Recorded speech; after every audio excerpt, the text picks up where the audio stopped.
Oh, great. Thanks. I think it'd be great. Yeah. Hi, everybody. We are live and we are in the neighborhood. Hi. Oh, look at you. Look at you, Jimmy. Hey. We have to welcome Russ back. But first, James, you're in the out of doors. How you doing? I'm in the actual neighborhood again. I'm actually intrigued. I want to go make it to I'm going to go touch the Chinook Arch. Oh, good. Because it's pretty. It's a pretty nice one today. Is there a pot of gold at the end of that, or? Oh, I'll find out. I'll find out. I think it's a government tariff removed or something like that at the end. A barrel of oil. Yeah, it's everywhere. All these construction sites, all these garbage bins are full of oil. They need places to put it. So sad. No, it's so sad. It's terrible. Just like, things you never would have ever thought that oil would be below zero. I know. Unbelievable. I feel for. There's so many people to feel for. Isn't it just something? I know. Everywhere you go. How are you doing, Mandy? Speaking of someone who feels everyone else's pain, you got a lot going for you. Thanks. I had a good 3-hour cry last night. You were involved in those text messages, Dave. But I'm feeling much better. It's just there's so much. There's so much. It's so big. So we just have to keep looking at the people we love and doing the things we're doing and sending light, because that's all we can do right now. Yeah. It's so true. Yeah. And you are a great example, as many are, of people who say, I'm going to take that sad and express myself. So art, whatever that looks like for anybody, is worthy of doing it. And speaking of art, our music's back. Hey, Russ. Hey. How did the super hot breakfast in bed go yesterday morning for your loved one's party? No pressure. I'm just curious. Well, it was my wife's 40th birthday. And to be honest, we were both looking at each other like, this sucks.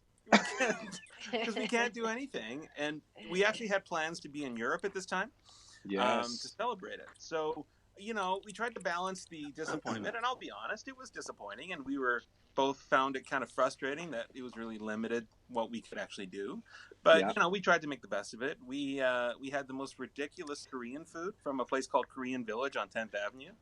And it was unbelievable. And, of course, we drank a little too much. And we pulled out a good bottle of champagne, which was great. And we tried to make the best of it. But, I'm not going to lie. We're trying to make the best of it. But the reality is it's a little bit disappointing to have your 40th birthday, kind of alone and sequestered and not able to do all the things you love. But we figure, you're going to be 40 for a year. So we're going to make a year-long celebration. Attaboy. And when, when everything opens up, we're going to make it great. So, so we're just trying to look forward to it. But it was nice to have a day together where we both decided we weren't going to work or do anything. And and we just sat on the couch and talked for far too long until we fell asleep. So it was great. That's so good. Yeah. It's you and Vari that taught me that Valentine's Day is a beautiful thing, because I wasn't a huge fan until Vari said it's Russ's best day ever, along with birthdays, because those are both important days. You celebrate existing and you celebrate love. So there you go. Well, I know it's a goofy holiday, but it's just anytime you have an excuse to be honest about how you feel about other people, and you have permission to do it without feeling like a complete and total dork, I think is really sweet. So I love you, Russ. Russ, I love you. I love you, Russ. My business card says complete and total dork. That's kind of what I do. I've seen it. I've actually seen that card. Okay, here. Let me just show you guys what it looks like out here in the lovely. So you see the mountains over there? Can you see that? Yeah, bright and clear. It's clear as day. It's hard to see. They look like trees. They look like trees. It's hard to see. Yeah, okay. But it's over there. Right. Do you know the amount of times I've taken that very picture because it's amazing to look at, and then you can't even see it? But I know. Same with sunsets and sunrises. Yeah. The only thing that's always beautiful is you. I can hear. This is true. Especially with no beard. You look yes! I'm a big fan. Smooth. Slick. Whoa. It's scratchy. Hey, look, there is I want to talk a little later about Nova Scotia. We're going to have Julie Van Rosendaal come in and chat with us a bit about that. But speaking of big hearts, we need a big heart and a big craft all in one. And I don't know if there's anyone on our team that can help us with that. Look over there. There's got to be somebody. There's got to over there. Oh, are you talking to me? Oh, there we go. Well, you know what, you guys? I have an amazing craft for you today. So welcome, everyone, to Craft Time with Mandy Stobo in the neighborhood. Okay, are you guys ready? Ready. Okay, take me on over there, you guys. Okay, here we go. Whoa. All right, you guys. I am so excited for this one. So you guys remember that city we're building? Yes. Yes. Okay, so I thought, what is missing from that city? Dave? Buildings. No, probably wrong. People. We got buildings. We got buildings, and we Birds. got cars. We don't have birds. That's a good one. But today, you guys, we're gonna build a dinosaur. Oh, of course. How long would it have taken before we guessed that one? Yeah, I was going to say construction. So today we're going to make an Apatosaurus or a Brontosaurus, or I don't know the difference between the two. I think one has a Y. I don't know. We'll find that out later. And tomorrow we're going to make a Triceratops. So today, if you have a lot of these toilet paper rolls hanging out, because, you know, we've all been at home for quite a while, so I think we all have a few of these. I would suggest making a herd of these dinosaurs. So what you want to do is press it down so it's flat. Yeah. And then you want to take your Sharpie, and at the top you're going to go out a little bit and then down. I'll show you guys this closely in a second. And then at the back you want to go up all the way to the top. And then here at the bottom you're just going to curve there and then do one arch in the middle and curve again there. Okay, you ready? That doesn't look like anything, Mandy. Oh, just you wait, Dave. Just you wait. She does magic. So then you're going to take your scissors and you're just going to cut around those shapes. All right. But still, all you're going to end up with is a toilet paper roll that just got holes in it. Well, everyone has so many of them. Wait. I know. This is so exciting. I can't wait to show you the Triceratops too. But this is like very exciting. So you want to cut out all of that empty space. Right. And then you want to take this little head and turn it down. So you've got a little dinosaur. And then you want to paint it. So I spray painted it green last night. And then you add some little eyes. And then you've got some little dinosaurs. Isn't that great? Kid. I love it. Yes. All right. No I know. So tomorrow we'll make another one. They do have names. This one is Shiny. And this one is feels Junior. like you just made that one up. But aren't those the cutest things ever? Oh, those are They fantastic. are. Yeah, so Well they can done take over again. the city, and there you go. Okay. Can Back you to take you, done. Dave. Mandy, can you bring them over so we can see I them will. again? I will. I will. Oh, it's Mandy Stobo going back. Woo!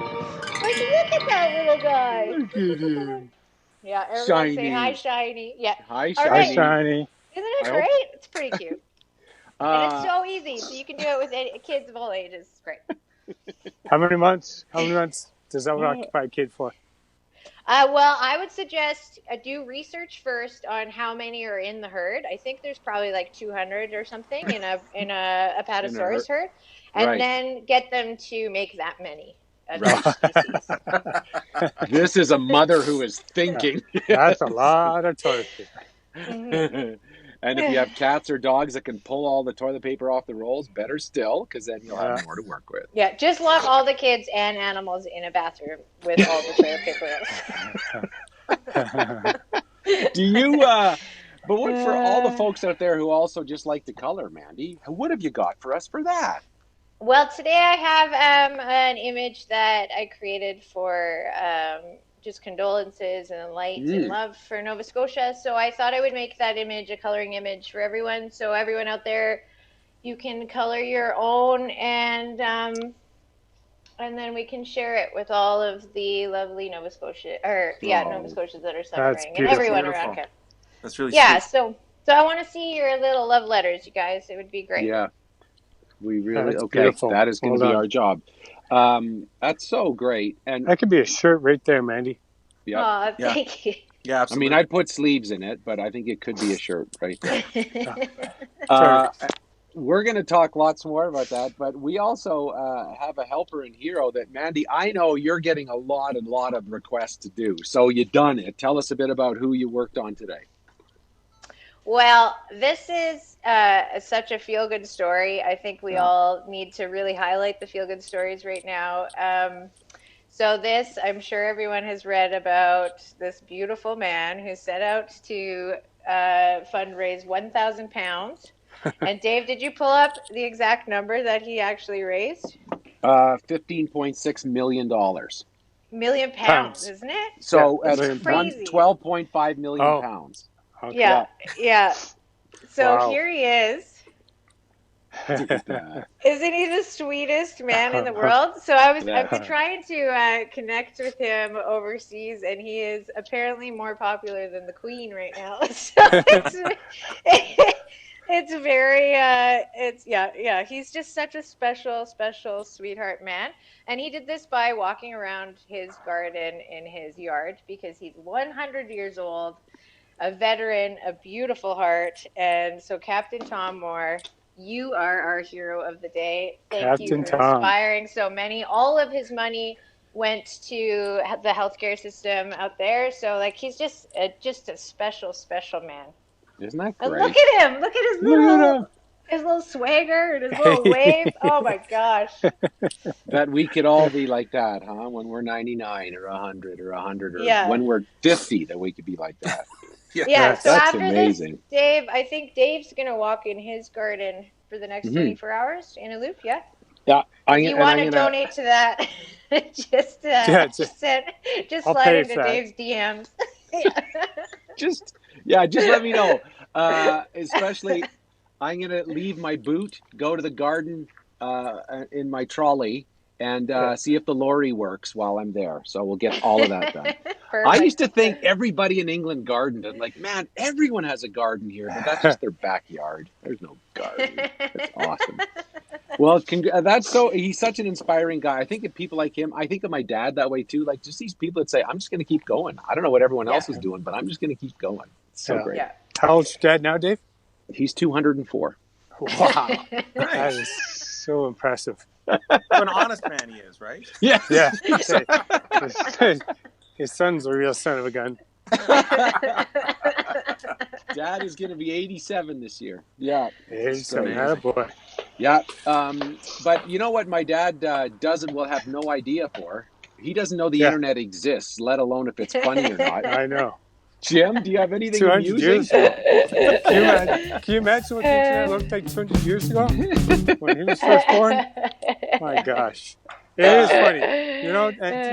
I'm glad Russ is back. I'm glad Mandy is here. Both using their hands. They're very hands-on people, and so I wanted to celebrate hands because hands are those things that can make things happen, and you can do things with your hands, but at the same time, if you take care of your hands, you can take care of COVID. So let's have a few little funny reminders about the importance of hand washing. Okay. And if you want to throw one up there, Mandy, and read it for me, because I forgot my glasses. Okay. This is a sign that says, pro tip, you should wash your hands even when there isn't a global virus. Right? Yeah. The pro tip right there. Wash your hands. How did all of a sudden we start talking about washing our hands when we should have been doing it the whole time, right? Yeah, crazy. It's true. It always sickens me when I'm in a bathroom in a bar or something like that, and someone goes to the bathroom and just walks right out, and I go, what are you doing, you sick bastard? Oops. Okay, all right, this is the next one. Cutest baby alive. What do I do with my hands? That is so funny. Do you see kids when they grow up, right? They're just staring at this thing, go, what is that over there? Yeah, but it's true. Like when we're on our walks and everything, the amount of stuff that we touch, and now that we can't touch anything, it is. I feel like that baby for sure. Yeah. Well, I love it when I go shopping. When we used to go shopping, when Tracy was in a clothes store, she touched like every fourth garment just to feel the fabric, just because she's a clothing designer and fabric was important to her. So, yes. Mm-hmm. Back on to the third one. And here's the third one. Not to brag, but I was washing my hands before it became trending. Now, sentence structure aside. I was going to say, I was washing my hands I- before I learned English. Is that the Yeah, other one? I think it kind of makes it a little funnier because you can just imagine the person sitting in his room being all braggadocio and he's lemotio when it comes to spelling or syntax or whatever. Something. I love that. I was washing of the hands before I to hear was. Yeah. Oh, So there's the internet. so I hope good. you found it handsy and funny today. The old handsy internet. Could use a little more handsy these days. Hey, I'm going to see if the great Julie Van Rosendaal is with us. She is a busy, busy person. And she joins us on Wednesdays to talk food and life and anything that she thinks of because she's just that kind of awesome person. And I'll tell you what, she and I talked about this earlier today. We said, I said, for today, oh, here she is. Well, we'll just tell her. Hi, She's Julie. here. Julie's here. Julie. Hi, Julie. How are you? I am good. Yeah, I'm good. Good. Are you okay? There we go. I'm good. No, yeah. I just jumped from one call to another. I'm multitasking this morning and making sure my other call is shut off. You guys called earlier and we were all talking together. My Skype meeting. It's the way of the world. It's like a Brady Bunch. Totally, yeah. I know. Hollywood Squares. Yeah. My niece just started a new job on Monday, and I asked her yesterday. I said, "So how was?" She says, "Well, it's okay if you like 9 hours of conference calls by the internet, right?" My So, God. can you imagine 9 hours of doing this? Yeah. It's hard on your brain. Yeah. I saw somebody was talking about it, a psychologist or someone who worked in that realm, and said that your brain tries to fill in all the parts that it's used to seeing in real life, and so it's actually a lot more draining than we think. Yes. Yeah, it is. I had one of these phone calls with Mr. Paul Brandt yesterday, and he had recorded himself doing other tasks in the video behind him in Zoom, and it was the most confusing. Yeah. And I was like, "What is happening?" Anyway, so we can at least get creative with like making us all confused. Totally. It's great. Yeah. When I also find now, even I'll be sitting at the dinner table and I'll have the stress of, is this working technically? Like, can everyone hear okay? Can you all see us? And I'm like, Dave, this isn't a Zoom call. You're good. Have you guys seen that video that's circling around right now? It's people that are joining a meeting. So it's a guy walks in. You are the first member on the call, and so he sits down in his boardroom by himself, and then somebody else opens the door. Ding! Julie has joined the meeting. Right? But every single trapping of these things where somebody talks over each other and then stops and says, "You go," and then they both go again. All that stuff was happy. It's good. I'll find it again and send it to you. Okay. You know what's hard to do is radio, because we can't see each other in the studio, so we keep trying to, because at least here we can see. Right.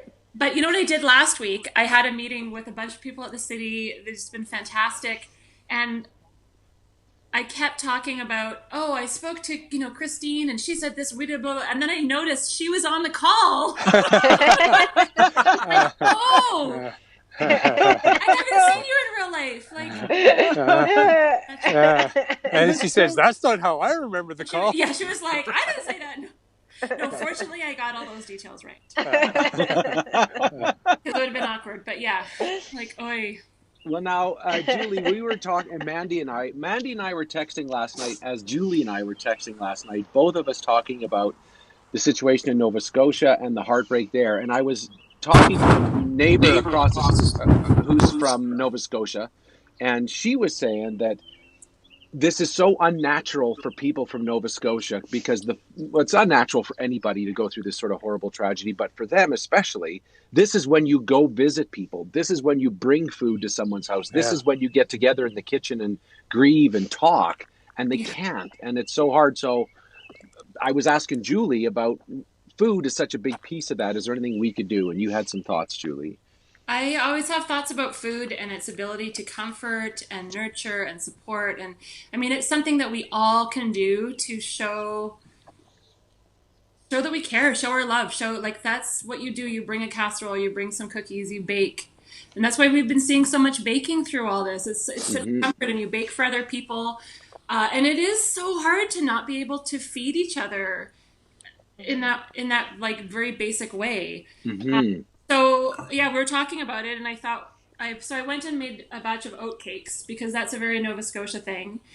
Can't share them with anybody. But they're like these little rusks. They're not very sweet. They've got oats, flour, a little bit of brown sugar, a little bit of butter, rubbed in boiling water and baking soda. So they're sort of crispy. They're great with cheese because they're not very sweet.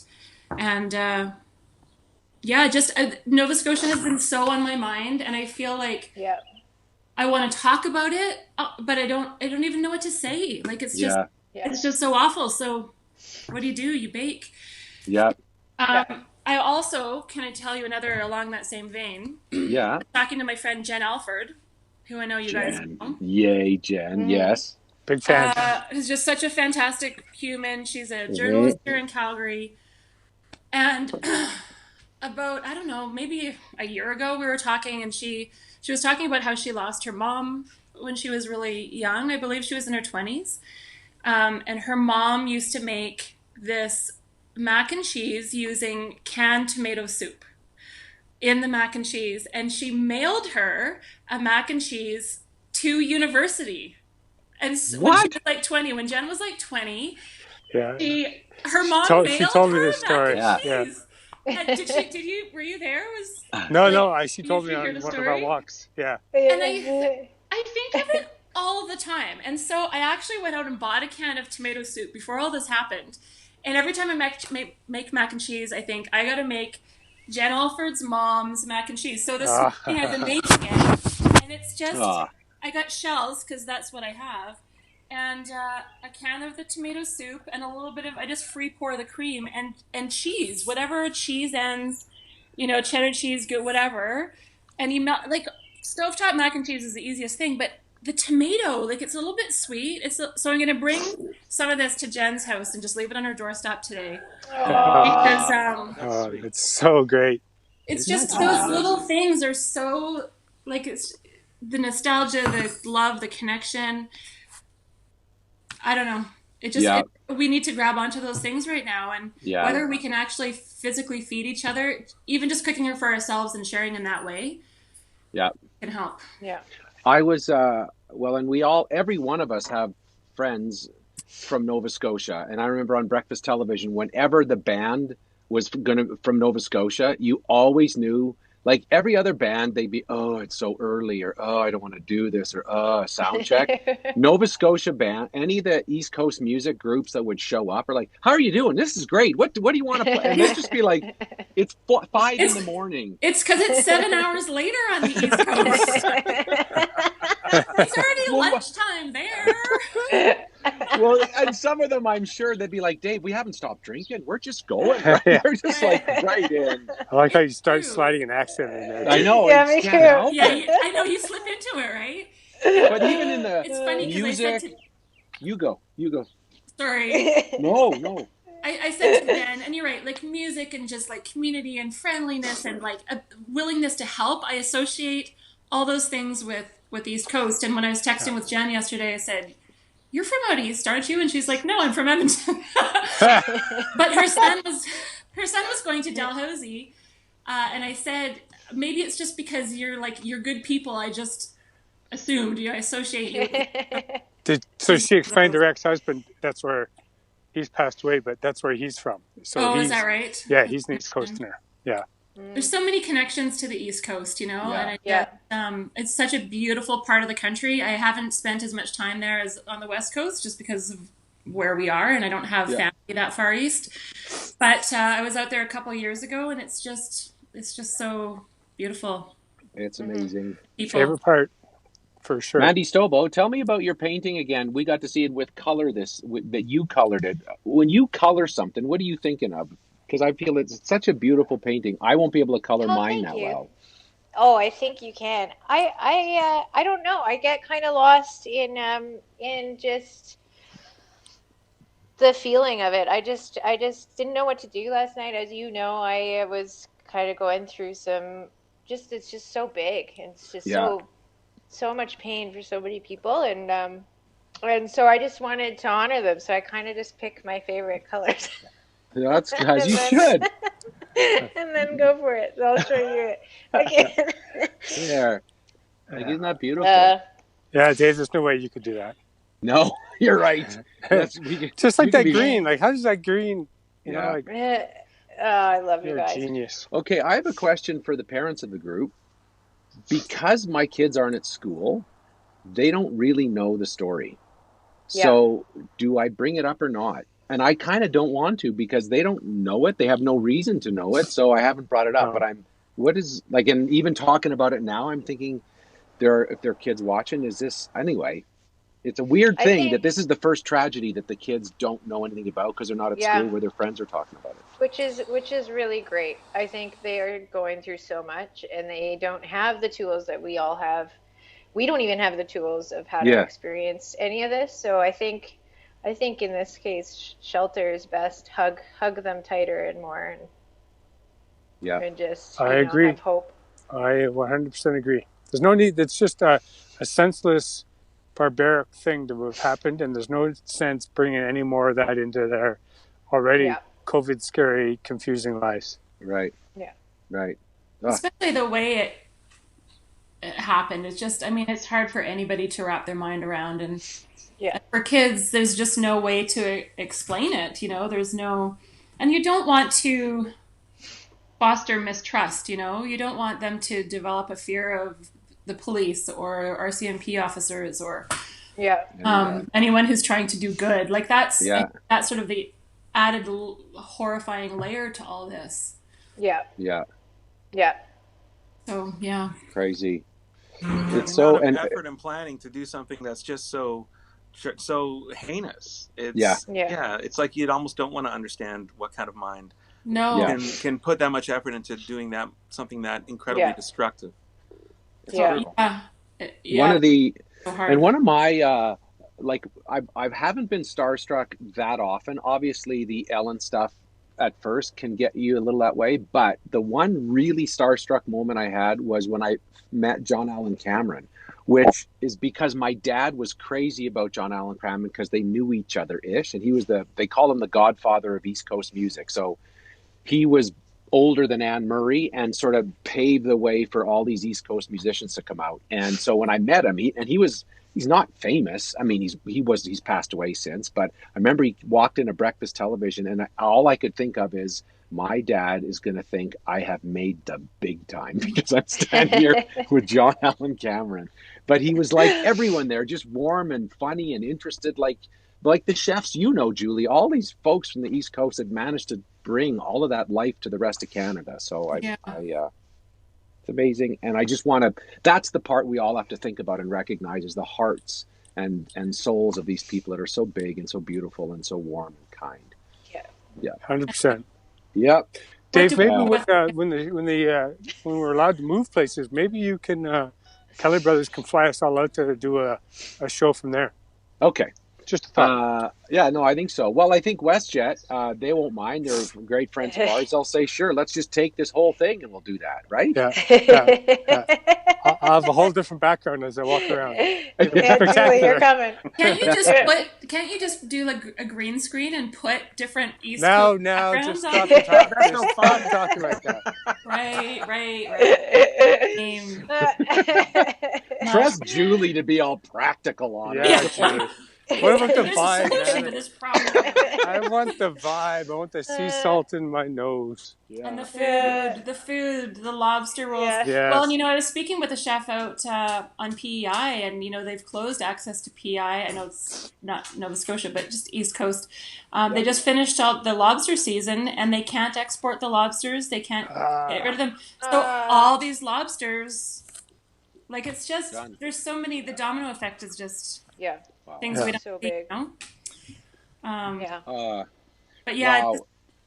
thinking about them and sending all the love we can way to that part of the the thing that I know this from talking to folks from Nova Scotia, what they'll say is you know, we're great with our music, but nobody dances like they do in Calgary.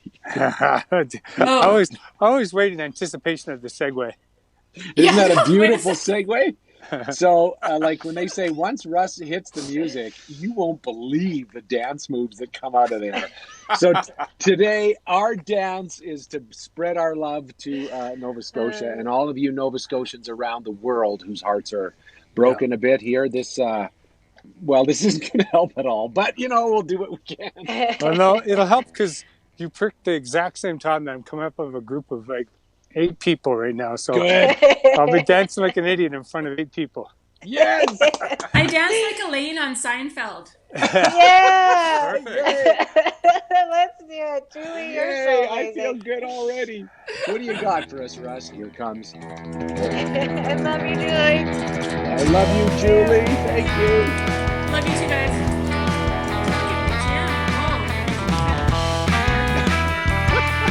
Well, that hurt my feelings.